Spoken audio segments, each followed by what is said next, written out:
Assalamualaikum warahmatullahi wabarakatuh. Perkenalkan, nama saya Isna Nurulaili Zuriyah dengan NIM akhir 46 dari kelas 3A Prodi Tadris Ilmu Pengetahuan Alam. Pada kesempatan kali ini saya akan menjelaskan materi mengenai dasar-dasar ekologi untuk memenuhi tugas UAS mata kuliah biologi umum yang diampu oleh Ibu Feni Widianti MPD. Pada kesempatan kali ini, materi yang akan dibahas adalah ekologi, ekosistem, komponen penyusun ekosistem, tipe-tipe ekosistem, aliran energi, rantai dan jaringan makanan, piramida ekologi, siklus biogeokimia, dan yang terakhir yaitu suksesi. Materi yang pertama yaitu tentang ekologi. Apa itu ekologi? Istilah ekologi berasal dari kata dalam bahasa Yunani yaitu oikos, yang berarti rumah atau rumah tangga, dan logos yang berarti ilmu. Secara harfiah, ekologi adalah pengkajian hubungan organisme-organisme atau kelompok organisme terhadap lingkungannya. Jadi, ekologi adalah bagian dari biologi, namun tidak dapat dipisahkan dengan ilmu-ilmu lainnya, seperti kimia, fisika, geologi, dan klimatologi. Materi selanjutnya yaitu tentang ekosistem. Apa itu ekosistem? Ekosistem merupakan kesatuan ekologi yang tercipta dari interaksi antara komunitas dan lingkungannya. Konsep ekosistem merupakan konsep yang luas. Fungsi utamanya di dalam pemikiran atau pandangan ekologi merupakan penekanan hubungan ketergantungan dan hubungan sebab akibat yang merangkai komponen-komponen untuk membentuk satuan-satuan fungsional. Materi selanjutnya yaitu komponen penyusun ekosistem. Terdapat dua komponen penyusun ekosistem, yaitu komponen abiotik dan komponen biotik. Komponen abiotik merupakan komponen fisik dan kimia yang merupakan medium atau substrat tempat berlangsungnya kehidupan. Jadi, komponen abiotik bisa juga dikatakan sebagai komponen tidak hidup yang berupa fisik dan kimia yang mendukung serta menjaga keseimbangan suatu ekosistem pada suatu lingkungan. Komponen abiotik dapat berupa tanah, air, udara, sinar matahari, dan lain sebagainya. Yang kedua yaitu komponen biotik. Komponen biotik adalah suatu komponen yang menyusun suatu ekosistem selain komponen abiotik atau tidak bernyawa. Jadi, komponen biotik bisa dikatakan dengan komponen dari semua makhluk hidup yang menempati suatu ekosistem, seperti tumbuhan, hewan, dan manusia. Kemudian, komponen biotik terbagi lagi menjadi dua, yaitu berdasarkan cara memperoleh makanan dan berdasarkan tingkat trofiknya. Berdasarkan cara memperoleh makanannya, komponen biotik terbagi menjadi tiga, yaitu produsen, konsumen, dan dekomposer. Yang pertama yaitu produsen. Produsen yang dimaksudkan di sini adalah suatu organisme yang dapat menghasilkan makanan sendiri melalui fotosintesis. Contohnya tumbuhan hijau seperti rumput dan padi. Yang kedua yaitu konsumen. Yang dimaksud di sini adalah organisme yang tidak dapat menghasilkan makanan sendiri sehingga harus memakan makhluk hidup lain atau bergantung pada organisme lain. Yang ketiga yaitu dekomposer atau pengurai, yaitu mikroorganisme yang menguraikan bangkai makhluk hidup atau hasil pembuangan sisa pencernaan dari makhluk hidup. Kemudian, komponen biotik berdasarkan tingkat trofiknya terbagi menjadi dua, yaitu komponen heterotrofik dan komponen autrofik. Yang pertama yaitu komponen heterotrof yang berperan sebagai konsumen karena tidak dapat menghasilkan makanan sendiri. Komponen heterotrof terdiri dari konsumen 1, konsumen 2, konsumen 3, dan dekomposer. Konsumen 1 terdiri dari hewan herbivora dan hewan omnivora, sedangkan konsumen kedua berupa hewan karnivora, pemakan herbivora, dan hewan omnivora. Pada konsumen ketiga berupa hewan karnivora, pemakan karnivora, dan hewan omnivora. Kemudian pada dekomposer berupa jamur dan bakteri. Materi selanjutnya yaitu tentang tipe-tipe ekosistem. Sebaiknya sebelum mengetahui tipe-tipe ekosistem, maka kita harus mengetahui jenis-jenis ekosistem terlebih dahulu. Terdapat dua jenis ekosistem, yaitu ekosistem alami dan ekosistem buatan, di mana ekosistem alami merupakan ekosistem yang memang sudah ada, atau dengan kata lain, ekosistem ini sudah terbentuk dengan sendirinya tanpa adanya campur tangan dari pihak manusia, atau ekosistem ini memang diciptakan oleh Tuhan. Di sini terdapat tiga tipe-tipe ekosistem. Yang pertama yaitu tipe akuatik atau air, seperti ekosistem air tawar dan air laut, ekosistem sungai, ekosistem pantai, ekosistem terumbu karang, ekosistem laut dalam, dan ekosistem lamun. Kemudian yang kedua yaitu tipe terestrial atau darat, seperti padang rumput, sabana, taiga, tundra, hutan gugur, gurun, dan hutan hujan tropis. Selanjutnya tipe yang ketiga yaitu tipe ekosistem buatan, seperti bendungan, sawah irigasi, perkebunan sawit, hutan tanaman produksi seperti jati dan pinus. Submateri selanjutnya yang akan dibahas adalah aliran energi, rantai dan jaringan makanan, piramida ekologi, dan siklus biogeokimia. Yang pertama yaitu aliran energi. Aliran energi dalam ekosistem adalah proses berpindahnya energi dari suatu tingkat trofik ke tingkat trofik berikutnya yang dapat digambarkan dengan rantai makanan atau dengan piramida biomasa. Pada umumnya, aliran energi ini muncul karena adanya energi sinar matahari yang diperlukan oleh tumbuhan yang dalam aliran energi berperan sebagai produsen untuk proses fotosintesis. Materi selanjutnya yaitu rantai-rantai makanan. Rantai-rantai makanan adalah sebuah peristiwa makan dan dimakan antara sesama makhluk hidup dengan urutan-urutan tertentu. Bentuk rantai makanan ada tiga, yaitu rantai makanan rerumputan, rantai parasit, dan rantai saprofit. Jadi rantai makanan rerumputan adalah tumbuhan yang menempati trofik pertama dan berperan sebagai autotrof. Yang kedua, rantai makanan parasit, yaitu rantai makanan yang melibatkan makhluk hidup yang bersifat parasit, yaitu menumpang dan mengambil zat makanan pada makhluk hidup yang ditumpangi.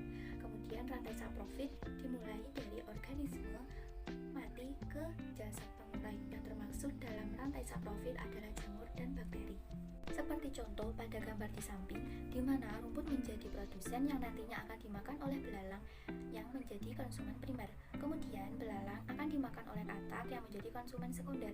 Lalu katak akan dimakan oleh ular yang menjadi konsumen tersier. Kemudian ular tersebut akan dimakan oleh elang yang menjadi konsumen final.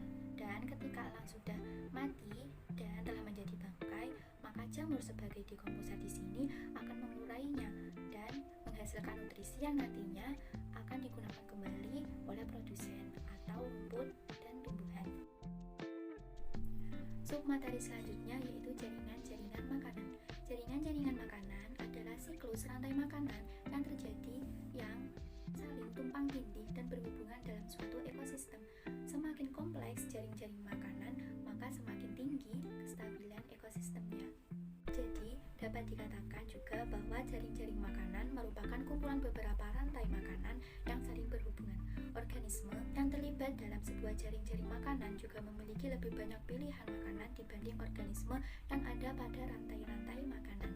Seperti contoh gambar di sampingnya yang menunjukkan bahwa tumbuhan sebagai produsen dimakan oleh hewan tingkatan pertama, yaitu belalang, burung pemakan biji, tikus, dan kelinci. Kemudian belalang dimakan oleh laba-laba, lalu kelinci dan tikus dimakan oleh rubah dan burung elang. Kemudian burung pemakan biji dimakan oleh ular, burung elang, dan rubah. Dan burung pemakan serangga dimakan oleh burung elang dan rubah. Lalu ular dimakan oleh burung elang, dan jika burung elang dan rubah itu mati, maka mereka akan dimakan oleh bakteri pengurai sebagai dekompresor. Kemudian submateri selanjutnya yaitu piramida ekologi. Piramida ekologi sendiri merupakan susunan tingkatan trofik secara berurutan menurut rantai-rantai makanan dan jaringan-jaringan makanan dalam ekosistem yang secara umum memperlihatkan bentuk kerucut atau piramida. Piramida ekologi sendiri berfungsi untuk menunjukkan gambaran perbandingan antara trofik pada suatu ekosistem. Dikenal ada 3 macam piramida ekologi, antara lain piramida jumlah, piramida biomasa, dan piramida energi. Jadi piramida jumlah itu menggambarkan jumlah individu pada setiap tingkatan trofiknya, sedangkan piramida biomasa yaitu menggambarkan berat atau massa kering total organisme hidup dari masing-masing tingkatan trofiknya yang dinyatakan dalam gram per meter persegi. Sedangkan piramida energi menggambarkan terjadinya penurunan energi pada tiap tahapan tingkatan trofiknya. Nah, gambar di atas menunjukkan salah satu contoh piramida makanan pada ekosistem darat, di mana piramida tersebut tidak hanya diisi oleh organisme hewan saja, tetapi terdapat tumbuhan yang menjadi salah satu contoh gambar piramida di atas, untuk produsen yang menempati tingkatan tropik pertama yang diisi oleh beberapa rerumputan dan beberapa tumbuhan yang daunnya nanti akan dimakan oleh sebagian populasi hewan yang ada di daratan. Kemudian pada tingkatan di atasnya terdapat konsumen satu yang menempati daerah tropik kedua yang diisi oleh beberapa serangga dan hewan tikus yang nantinya akan memakan rumputan dan dedaunan dari tumbuhan tersebut. Kemudian pada tingkatan selanjutnya ada konsumen 2 yang menempati daerah tingkatan tropik ketiga yang diisi oleh hewan ayam dan katak yang nantinya akan memakan beberapa serangga dan tikus yang berada pada konsumen 1. Kemudian tingkatan yang terakhir yaitu pada konsumen 3 atau konsumen yang berada di pucuk yang menempati tingkatan tropik keempat yang diisi oleh ular dan elang yang nantinya akan memakan hewan ayam dan katak yang berada pada konsumen di bawahnya, yaitu konsumen kedua. Submateri selanjutnya yaitu siklus biogeokimia. Siklus biogeokimia atau siklus organik-anorganik adalah siklus unsur atau senyawa kimia yang mengalir dari komponen abiotik ke biotik dan kemudian kembali lagi ke komponen abiotik. Siklus unsur-unsur tersebut tidak hanya melalui organisme, tetapi juga melibatkan reaksi-reaksi kimia dalam lingkungan abiotik. Siklus-siklus tersebut antara lain siklus air, siklus oksigen, siklus karbon, siklus nitrogen, dan siklus sulfur. Salah satu contoh dari siklus biogeokimia yaitu siklus daur karbon dan oksigen, seperti gambar di atas. Keberadaan karbon dioksida tersebut dapat dihasilkan dari proses respirasi manusia, hewan, atau hasil industri, bahkan dari erupsi gunung berapi, di mana karbon dioksida tersebut akan diserap kembali oleh tumbuhan untuk melakukan proses fotosintesis, di mana proses fotosintesis itu akan menghasilkan oksigen dan energi yang akan diserap kembali oleh manusia dan hewan. Kemudian manusia atau hewan yang sudah mati ataupun sudah menjadi bangkai akan diurai oleh dekomposer yang akan mengendap di dalam tanah sekitar beberapa tahun, yang kemudian bisa digunakan sebagai sumber senyawa karbon, yakni batu bara dan minyak bumi, dan digunakan kembali oleh industri, dan industri kembali menghasilkan karbon dioksida di atmosfer. Kemudian karbon dioksida yang berada di atmosfer tersebut akan kembali diserap oleh fitoplankton. Kemudian fitoplankton akan dimakan oleh zooplankton, dan kemudian zooplankton akan dimakan oleh ikan paus. Dan ketika ikan paus mati atau menjadi bangkai, maka ikan paus tersebut akan menjadi fosil di dalam tanah beberapa tahun. Kemudian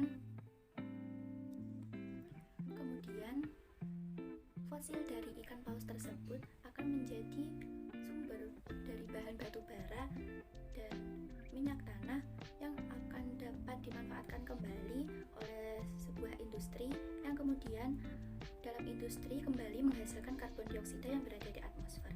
Jadi siklus ini akan tetap berlangsung secara terus-menerus. Selanjutnya submateri terakhir yaitu tentang suksesi. Apa itu suksesi? Suksesi merupakan proses perubahan dalam komunitas yang berlangsung menuju ke satu arah secara teratur. Suksesi terjadi sebagai akibat dari modifikasi lingkungan fisik dalam komunitas atau ekosistem. Suksesi tersebut akan berakhir bila sudah mencapai klimaks. Suatu ekosistem disebut klimaks apabila telah mencapai homeostatis, artinya komunitas tersebut telah mampu menjaga kestabilan kondisi internalnya. Dalam suksesi terdapat suksesi primer dan suksesi sekunder. Perbedaan antara kedua suksesi ini terletak pada kondisi habitat awal proses suksesi terjadi. Yang pertama yaitu suksesi primer. Suksesi primer terjadi bila komunitas asal terganggu secara keseluruhan yang mengakibatkan hilangnya komunitas asal tersebut secara total, sehingga di tempat komunitas asal tersebut terbentuk habitat yang sama sekali baru. Pada habitat baru ini tidak terdapat lagi organisme yang membentuk komunitas asal yang tertinggal. Nah, gangguan secara alami seperti tanah longsor, letusan gunung berapi, atau endapan pasir di pantai. Sedangkan gangguan dari buatan manusia yaitu penambangan batu bara, tepi jalan yang ditebas bersih, dan sebagainya. Yang kedua yaitu suksesi sekunder. Suksesi sekunder merupakan suksesi yang terjadi akibat gangguan baik alami maupun buatan yang tidak merusak secara total tempat tumbuh organisme tersebut. Dalam komunitas tersebut masih terdapat habitat lama.